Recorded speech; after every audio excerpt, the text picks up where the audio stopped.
I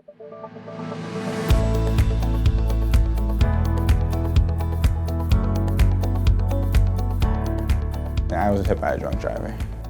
I woke up and there was like a bunch of lights in my face. A cop was asking me if there was anyone else in the car.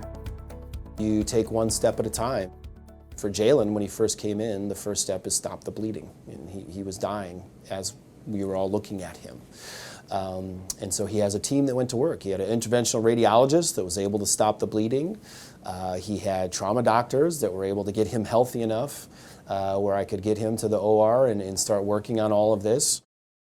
It does sound simple, but it really is one step at a time. And I think whenever you have a bad injury like this that's so complex, you know, you have kind of trained yourself and your team to, okay, there's lots of hurdles, but we've got to get over the first one before, you know, we start worrying about the second one.